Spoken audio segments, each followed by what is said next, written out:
बहुत पहले भारत लाइव ने आपको बताया था कि नीतीश कुमार जो कुछ भी करते हैं उनका एक हाथ करता है तो दूसरे को पता नहीं चलता है, और एक कान से सुनते हैं तो दूसरे को ये हिदायत होती है कि वो बात को बाहर नहीं आने दे। ऐसा ही नीतीश कुमार की रणनीति और नीति रही है। नीतीश कुमार ने राजनीतिक रूप से जिस तरह से अपने आप को संवार और संभाल कर रखा है, उसे देख करके आप अंदाजा लगा सकते हैं कि वोट प्रतिशत कम होने के बावजूद पिछले 16 साल से दुनिया की सबसे बड़ी पार्टी नीतीश कुमार को मुख्यमंत्री के कुर्सी पर बैठाने के लिए ललायित रहती है, जिससे कि उसका कम से कम सत्ता बचा रहे।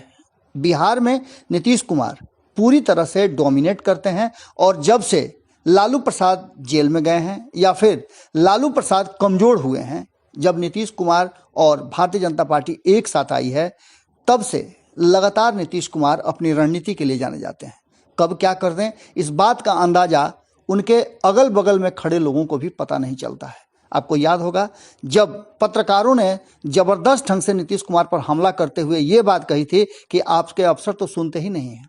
नीतीश कुमार ने पहले तो डांटा, किस एजेंडा के तहत आप आए हैं, किस तरह से आप सवाल पूछते हैं, लेकिन तुरंत फौरी तौर पे उन्होंने अपने बयान को बदला और तुरंत लगा दिया डीजीपी को फोन। इसके बाद जो कुछ भी हुआ आपको पता है। स्थिति दिल्ली जाने की, दिल्ली गए नीतीश कुमार, कहा जाने लगा कि वो कई तरह की बातों को लेकर के गए। राजनीतिक व्यक्ति अगर कोई भी यात्रा करता है तो उसमें उसकी राजनीतिक मंशा जरूर होती है। एक बात को लेकर के कभी कोई राजनीतिक कहीं नहीं जाता है, आंख दिखाने जरूर गए थे, जैसा कि उनके नज़दीकी सूत्रों से हमें जानकारी मिली। उन्होंने खुद कहा कि मैं आंख दिखाने आया हूं। हमने भी आपको बताया था खबरों के माध्यम से कि नीतीश कुमार दिल्ली तो गए हैं, लेकिन बहुत सारे काम को लेकर के गए हैं, बहुत सारी मंत्रणाएं उनको करनी है। इन मंत्रणाओं में नीतीश कुमार ने जैसे ही दिल्ली में पैर रखा, पत्रकारों से बातचीत करना शुरू किया, और पत्रकारों को उन्होंने उनके सवालों का जवाब जो बिहार में सहजता से नहीं दे पाते हैं, वो दिल्ली में दिए।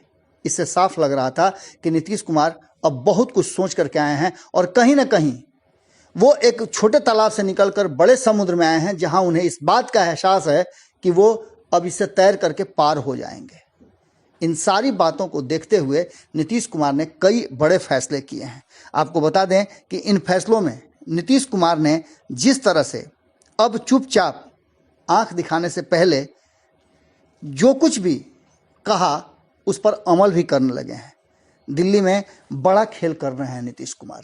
पहली तो ये कि उन्होंने भारतीय जनता पार्टी को इस बात का एहसास दिला दिया कि उन्हें कमज़ोर न समझा जाए, और वहीं उन्होंने एक बात और कर दी कि मंत्रिमंडल में शामिल होने और इन सारी बातों को खारिज कर दिया। ये सारी बातें अब जो कि लगातार पिछले 2 सप्ताह से चल रही थी, इस पर विराम लग गया है। दिल्ली में बड़ा खेला करके जब पटना लौटेंगे नीतीश कुमार, तो आप देखिएगा कि जदयू के भीतर एक फिर से या तो पिन ड्रॉप साइलेंस हो जाएगा या फिर बड़ा विस्फोट होगा, क्योंकि नीतीश कुमार के इस फैसले को लेकर के, मंत्रिमंडल में नहीं शामिल होने के फैसले को लेकर के, और इस पर चुप्पी साध लेने को लेकर के, उनकी पार्टी के भीतर में जिन लोगों ने कुर्ते पैजामे सिला लिए थे, उनकी आपको पता है कि क्या स्थिति हुई होगी। ऐसा पहली बार नहीं हुआ है। आने वाले समय में देखने वाली बात होगी कि जिस तरह से कांग्रेस ने दावा किया है और अन्य राजनीतिक दल दावा कर रहे हैं कि नीतीश कुमार के लिए सबसे कठिन समय चल रहा है, जब उनकी पार्टी के भीतर कुछ भी हो सकता है। ऐसा भी हो सकता है कि पार्टी में एक मजबूत धड़ा जो तैयार हो रहा है, वो नीतीश कुमार को ही पार्टी से बेदखल मत कर दे। खैर, ये क्या होना है ये तो वक्त बताएगा, लेकिन नीतीश कुमार इतने कमज़ोर नहीं हैं कि उन्हें आप बेदखल कर सकते हैं। जुड़े रहिए भारत लाइव के साथ, खबरों पर हमारी नज़र बनी हुई है। जैसे ही कुछ अपडेट आता है हम आपसे फिर जुड़ते हैं। धन्यवाद।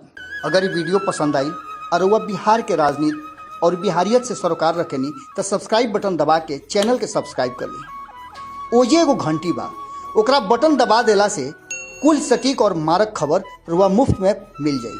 अगर रुआ पत्रकारिता के हमनी के नया प्रयोग में सहयोग कर चाहतानी तो ज्वाइन बटन दबा दी। पेटीएम नंबर नोट कर ली 9386816700। धन्यवाद।